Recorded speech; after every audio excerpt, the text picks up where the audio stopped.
आपण ज्यांची आतुरतेने वाट पाहत होतो, आपल्या जिल्हा परिषदेचे मुख्य कार्यकारी अधिकारी माननीय आनंदी भंडारी साहेब या ठिकाणी उपस्थित झालेले आपण सर्वांनी टाळ्याच्या गजरात त्यांचं स्वागत करा। आपण लगेच या ठिकाणी साहेब आलेले आहेत, आपण सत्काराचा कार्यक्रम सत्कार नंतर मला आपण काय करू, तुमच्या आता मला मोठ्या संख्येने आपण लोक आलाय सगळे, तर मला वाटतं बऱ्यापैकी वैयक्तिक विषयांवर चर्चा तुमची होईल।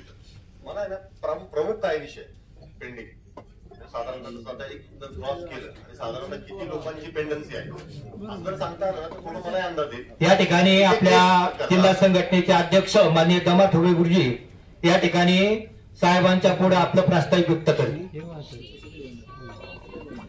आता हे तुम्ही सगळे एकच संघटनेचे लोक आहेत, एकच संघटना आहे, एकच संघटना, एकच दोन आहेत का एक आहे?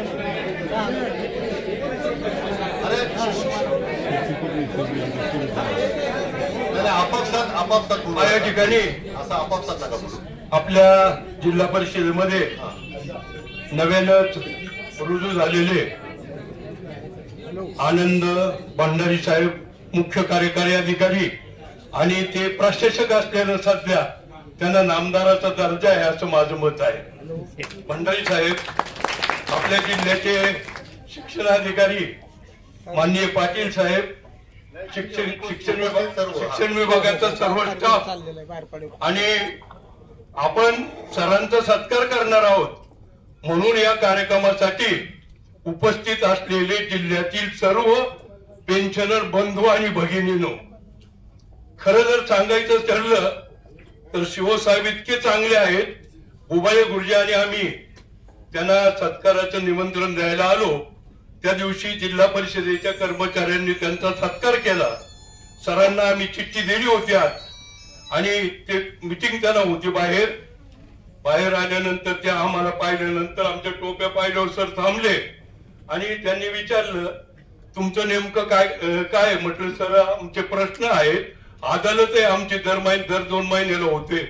आपण या ठिकाणी शैलेश मोरे साहेब वित्त अधिकारी आले, त्यांचंही मी स्वागत करतो आणि खऱ्या अर्थानं आपल्याला वित्त अधिकारी अत्यंत चांगले लाभलेले आहेत सर, आम्हाला त्याच्याबद्दल त्यांनाही धन्यवाद देतो। या ठिकाणी भंडारी साहेब भेटल्यानंतर त्यांनी आमचं समजून घेतलं आणि लगेच नायर साहेबांना सांगितलं का 17 तारखेला पेन्शनर अदालत आणि हा कार्यक्रम पेन्शनरांचा ठेवा। आपल्यावर अत्यंत श्रद्धा आणि विश्वास ठेवून मी एक आनंद नावाची गोष्ट सांगणार आहे का पूर्वी 93 ते 96 सालामध्ये आनंद लिमये नावाचे शिव होते, त्यानंतर आनंद नावाचे आपण या ठिकाणी आलात, आम्हाला अत्यंत आनंद झाला, अत्यंत आनंद झाला। का आनंद झाला तर आपण सगळी पद खालून वर अनुभवित आलात आणि खऱ्या अर्थानं आमचे पेन्शनर शिक्षक म्हणजे तुमचे सुद्धा सगळ्यांचे गुरु आहे आणि या गुरूंची कुठेही कामं अडू नयेत अशी आमची सगळ्यांची भावना आहे। या ठिकाणी पेन्शन अदालत मध्ये आता आमची चर्चा झालेली आहे प्रश्नावर, मी त्याच्यावर पुनरावृत्ती करणार नाही, परंतु आपल्या जिल्ह्यातील 34 कोटी रुपये 34 कोटी 58 लाख रुपये शासनाकडून उपदान आणि अंशदान या रकमा प्रलंबित आहेत। आम्ही संघटनेच्या माध्यमातून पुण्याच्या शिक्षण संचालक कार्यालयात आमच्या माध्यमातून आम्ही प्रचंड प्रयत्न करतो। आम्ही प्रत्येक मीटिंगला गेल्यानंतर उबाळे गुरुजी आणि आम्ही शिक्षण संचालकांना आणि शिक्षण आयुक्तांना भेटतो। खऱ्या अर्थाने सेवानिवृत्त झालेल्या माणसाला त्याची रक्कम निवृत्तीनंतर 3 महिन्याच्या आत दिली पाहिजे, परंतु तसं मात्र घडत नाही आणि म्हणून आज आपला सत्कार आहे।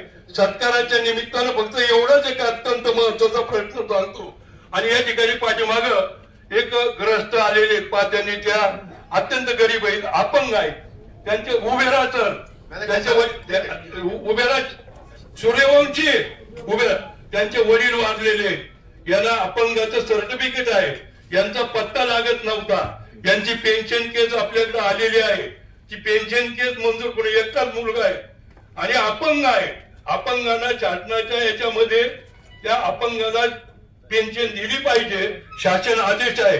आणि त्यांचं जरी काम आमच्या अदालतीमध्ये आज संगमनेरवरून आपल्याकडे प्रस्तावित आहे, त्यांचे वारंट कोणी सापडत नव्हतं, परंतु सापडले, त्यांनाही त्यांच्या पेन्शनचा लाभ मिळावा अशा प्रकारची मी आपल्याला विनंती करतो।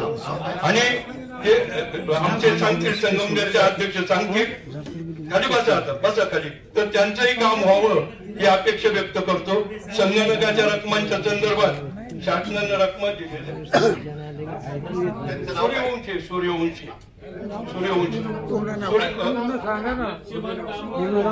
लक्ष्मण दामोदर सूर्यवंशी लिहून घ्या, जरा प्रोसिडिंग करा आजच्या मीटिंग। तर मी अशी विनंती करतो की संगणकाच्या संदर्भात सरांना काही अडचण आली तर सरांनी शिवंत मार्गदर्शन घ्यावं। सरांना आमच्या शिक्षण उपसंचालकांचे 4-5 वेळा फोन आहेत की संगणकाच्या रकमा 18 सालापासून लोकांचे देय आहेत, त्या रकमा मिळण्याच्या संदर्भात सरांनी लवकरात लवकर पत्र काढावं।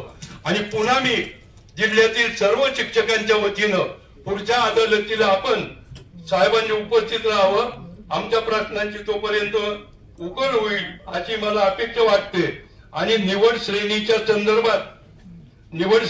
संदर्भात शिक्षण विभाग आणि अर्थ विभाग यांनी समन्वयानं आपल्याला काय काय हवं आहे हे मागावं।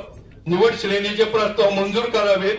5व्या वेतन आयोगात हे चट्टोपाध्याय वेतन श्रेणीत आम्हाला प्रमोशनची संधी नसल्यामुळं 24 वर्षांना निवड श्रेणी देय आहे, त्याच्या संदर्भात दोन्ही विभागाचा समन्वय झाल्यास आमचे प्रस्ताव लवकर मंजूर होतील। सर, मी मोरे साहेबांना एक विनंती करतो, मला ज्या वेळेला वरिष्ठ श्रेणी मिळाली, आदेश नाही, यादी होती आणि यादीप्रमाणे नोंदी घेतलेल्या आहे। आपण आता आदेश मागतो आमच्याकडे आदेश कशाचे, म्हणून ज्या ज्या गोष्टी सर्व्हिस पुस्तकात नोंदवलेल्या आहेत त्याचे पुन्हा आदेश आम्हाला मागू नये, कारण आमच्याकडे ते उपलब्ध नाहीत। आता काही शिक्षकांचं वय 90 आहे, काहींचं 85 आहे आणि विस्मरण आहे, विस्मरणामुळे सगळ्या गोष्टी सापडतात असं नाही। आपण काही मार्ग काढावेत, शिक्षकांना न्याय देण्याच्या दृष्टीनं निश्चित आपण प्रयत्न सगळ्यांनी करावेत। आपल्याला सगळ्यांना, मोरे साहेबांना आमचं काम ते सुंदर करतात, ज्याच्या वेळेला पेन्शनला उशीर होतो। आणि मी साहेबांना एक विनंती करणार आहे, शिवसाहेबांना, साधारणतः 25 ते 28च्या दरम्यान शिक्षण संचालकाकडून ग्रँट उपलब्ध होते, परंतु आम्हाला कधीही 5 तारखेला पेन्शन झाली नाही, ती 10 तारखेपर्यंत होते। म्हणजे याच्यामध्ये पुढे काल अपव्यय होतो, त्याचा शोध घ्यावा।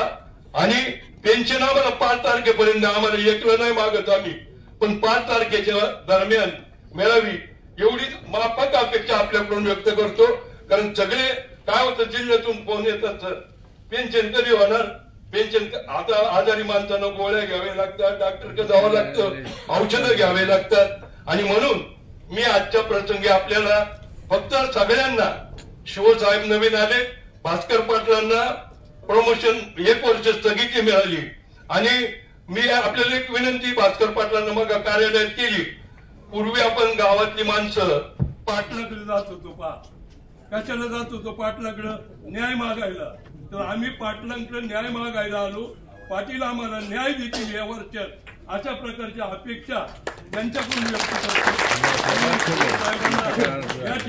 या ठिकाणी जे चिव आले ते प्रमोशननी कलेक्टर होऊन गेले, त्यांना कलेक्टरच्या होण्याच्या दृष्टीनं आमच्या सगळ्या भावी शिक्षकांचे पेन्शन